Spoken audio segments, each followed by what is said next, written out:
नमस्कार, आप देख रहे हैं आई इंडिया और मैं हूं पंकज सिंह गौर। और आज आई इंडिया के स्टूडियो में खास मेहमान आए हुए हैं। हम परिचय कराते हैं आपका। आप देश के सबसे बड़े सूबे के मुख्यमंत्री योगी आदित्यनाथ जी के सलाहकार भी हैं, स्तंभकार भी हैं और इतिहास के जानकार भी हैं। एक सवाल, वो थोड़ा सा सवाल इनसे सबसे हटके है जी। चूंकि आप मुख्यमंत्री योगी आदित्यनाथ जी के करीबी हैं, सलाहकार का काम बहुत ही करीबी का होता है। आपने एक पुस्तक भी योगी जी पर लिखी है। योगी जी की कार्यशैली को लेकर के, चूंकि सूबे के मुख्यमंत्री हैं, आप बहुत करीब से देखते हैं प्रशासनिक क्षमता के बारे में, योजनाओं के बारे में और आम जनों से मिलने के तरीके में और नेताओं से मिलने के तरीके में। ये ऐसे चीजें होती हैं जिनको हर कोई जानना चाहता है। जी, मुख्यमंत्री जो है उनमें बहुत अंतर लोग पाते हैं और बहुत सारी लोग गलतियां कर बैठते हैं, लेकिन योगी जी उतने सरल, उतने सहज उन लोगों के लिए नहीं होते हैं और आप बहुत करीब में हैं। ऐसे में आप अगर उनकी कार्यशैली के बारे में अगर थोड़ा सा बताएंगे तो लोगों को एक जानकारी होगी। मैं आपको 2-3 उदाहरण देके बताना चाहूंगा जी। पहला उदाहरण, जब पहली वेव कोविड की थी और कोटा में कुछ बच्चे फंसे हुए थे, एक वीडियो किसी बच्चे ने रोते हुए रिक्वेस्ट के रूप में कि योगी जी हमको किसी तरह से बुला लीजिए। मुख्यमंत्री जी ने तुरंत बुलाया सभी अधिकारियों को। तो अधिकारियों ने कहा कि सर वो तो चूंकि सेंट्रल गवर्नमेंट ने लॉकडाउन किया है और कैसे हम उसको तोड़ सकते हैं। बोले वो वहां से बात हम कर लेंगे, ये बच्चे हैं, माता पिता इनके यहाँ पीड़ित हैं और बच्चे अकेले हैं, वहां खाने का नहीं है, वहां किसी प्रकार के राजस्थान सरकार सुविधाएं नहीं दे पा रही है। यहां तक कि ऐसी भी खबर दी कि कुछ कोविड से हॉस्टल में मर गए लेकिन बाहर जाने नहीं दिया। यानी जो जहां वो बेचारे तैयारी कर रहे थे उनके सबके भी बच्चे होते, वहां सरकार उनके प्रति असंवेदनशील थी। उत्तर प्रदेश में बैठे मुख्यमंत्री जी इतने संवेदनशील, बोले नहीं बच्चे हमारे सब के सब आएंगे। अगले दिन बसें भेजी गई। वहां से जो एस्टीमेट आया था उसमें था कि 1000 बसें लगेंगी, 1000 बस भेजी गई, लेकिन बच्चे वहां ज्यादा थे तो कुछ बसें जो हैं वो राजस्थान परिवहन निगम की किराए पर ली गई। यहां मुख्यमंत्री जी जैसे पहुंचे राजस्थान सरकार से वो आ गया, वो पैसा तुरंत यहां से पेमेंट किया गया। तो जो प्रियंका बाद में एक चला रही थी कि हम बसें दे रहे हैं, यानी जहां उनकी सरकार थी बच्चे थे, उनके भी तो बच्चे हैं, उनको ये मुख्यमंत्री जी की संवेदनशीलता बच्चों की। फिर मुख्यमंत्री जी ने कहा प्रयागराज में या जहां पर बच्चे कंपटीशन तैयारी करते हैं वो घर जाना चाहते हैं, बसों से रोडवेज की उनके घर तक फ्री में, कोई किराया नहीं, उन तक पहुंचाया जाए। एक ये। दूसरा, आप देखिए कि इसी तरह से दिल्ली के सरकार ने जब लोगों को भगाया घरों से तो बॉर्डर पे आकर के मजदूर जुटने लगा और बड़ी संख्या में जुटने लगा। तो पूरी रात मुख्यमंत्री जी जगे और कहने लगे कि नहीं, ये हमारे लोग हैं। तो बोले कुछ बिहार के हैं, कुछ अधिकार कहा गया, तो बोले नहीं, कहीं के हो, हमारे लोग हैं।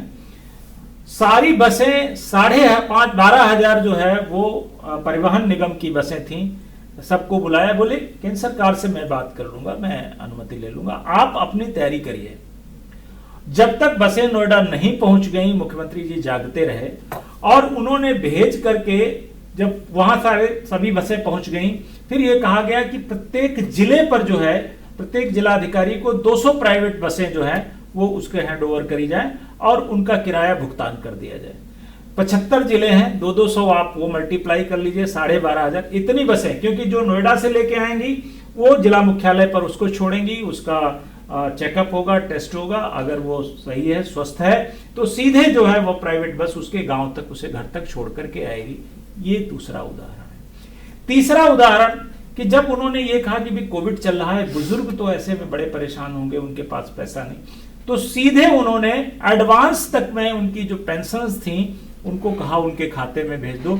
खुद बुजुर्गों से बात की कि अगर तुम्हें कोई दवाई की किसी चीज में मिल रही है, कोई दिक्कत तो नहीं हो, तो तुरंत हमें बताइए, इस नंबर पे यहाँ फोन करिए, हम आपको उपलब्ध कराएंगे। चौथा उदाहरण मैं बताऊं, आपको याद होगा फर्रुखाबाद में एक घटना थी, एक व्यक्ति ने, सिरफिरे ने कुछ बच्चों को बंधक बना लिया था। पूरी रात मुख्यमंत्री जी जगते रहे, खुद मॉनिटर, तो कई सब लोगों ने कहा सर आप सो जाइए जाकर के। हम बोले नहीं, बच्चे मेरे हैं। बैठे रहे और उनको मॉनिटर करते रहे। कहीं पर भी प्रदेश में किसी प्रकार की कोई घटना, ये जो लखीमपुर की घटना हुई, मुख्यमंत्री जी रात भर बैठे रहे, नहीं, आपको किसी को कोई क्षति ना पहुंचे और सबको यानी इस तरह से कि वो हमारे अपने लोग हैं, वो कोई गैर नहीं है। तो अगर आप देखें मुख्यमंत्री जी के ये अंदर भाव है। कोविड काल में जो कम्युनिटी किचन था, वहां खुद भोजन चेक करने जाते थे, कहते थे कोई भूखा ना रहे। रैन बसेरे वो खुद देखने जाते हैं कि ठंडक में किसी के ऊपर ऐसा ना हो कि छत ना हो, वो ठंडक लगे उसको, वो बीमार हो। तो इतनी संवेदनशीलता मैंने तो आज तक किसी भी लीडर में नहीं देखी जितनी आदरणीय मुख्यमंत्री जी। तो वो संवेदनशीलता के साथ सक्रिय और विजनरी नेता हैं। तो यह सौभाग्य है प्रदेश का कि इस तरह का नेतृत्व उसे मिला है। तो ये बहुत ऐसी तमाम छोटी छोटी चीजें हैं जहां बच्चों को आपने देखा होगा खुद कि अगर छोटा बच्चा उन्हें दिख जाता है, वो खुद गोद में उठा लेते हैं, उसे खिलाते हैं, पिलाते हैं।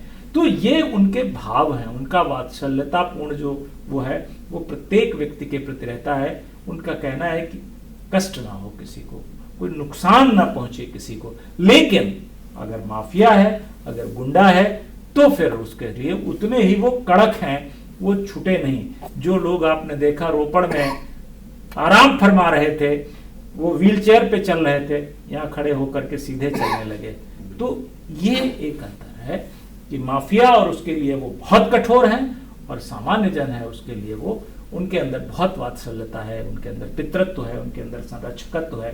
तो ये एक संयोजन जो है वो बिरले ही व्यक्तित्व में होता है, और ये उनमें है। तो ये उनकी कार्यशैली। वरना देखिए उनका जीवन किसके लिए है? लोगों के लिए। 24/7 वो काम करते हैं। हम लोग तो देखते हैं कि हम लोग वहां से आते हैं, रात के 11 बजे तक वो काम कर रहे होते हैं, सुबह जाते हैं, वो फाइल या कुछ काम कर रहे होते हैं। तो ये लोगों के प्रति सब, और कहते हैं सब लोग अवेयर रहो, किसी भी व्यक्ति को कोई कष्ट ना हो। इतनी बड़ी आबादी वाला प्रदेश है, इतनी विविधतापूर्ण भौगोलिकता है, इतनी वैविध्यपूर्ण और एक कहना चाहिए जटिल सामाजिक संरचना है।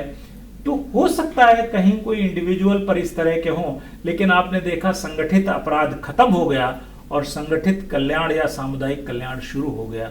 ये एक अंतर है, और आगे आपको और अच्छा देखने को मिलेगा, क्योंकि अभी तो इनको परास्त करके अब जो माफिया तंत्र था उसको तोड़ा है ना। अब तो आगे इनको तोड़ने की जरूरत नहीं, अब तो सीधे आपको जो है टेक ऑफ पोजीशन में अब आए हैं। अगली उड़ान जो है वो प्रदेश को एक बहुत ब्रॉड रूप देगा। ये उत्तर प्रदेश है, ऐसा लोग कहेंगे। मैं उत्तर प्रदेश का रहने वाला हूँ, मेरा प्रदेश उत्तर प्रदेश है, मेरे नेता श्री योगी आदित्यनाथ जी हैं।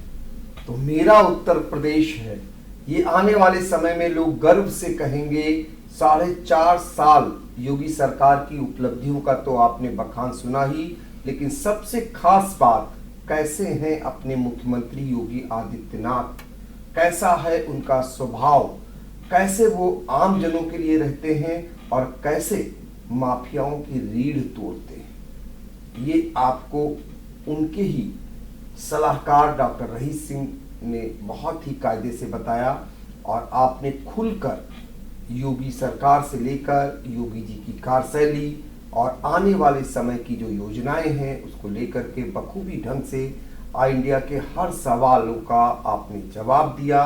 एक बार पुनः आई इंडिया आपको धन्यवाद करता है। बहुत बहुत धन्यवाद।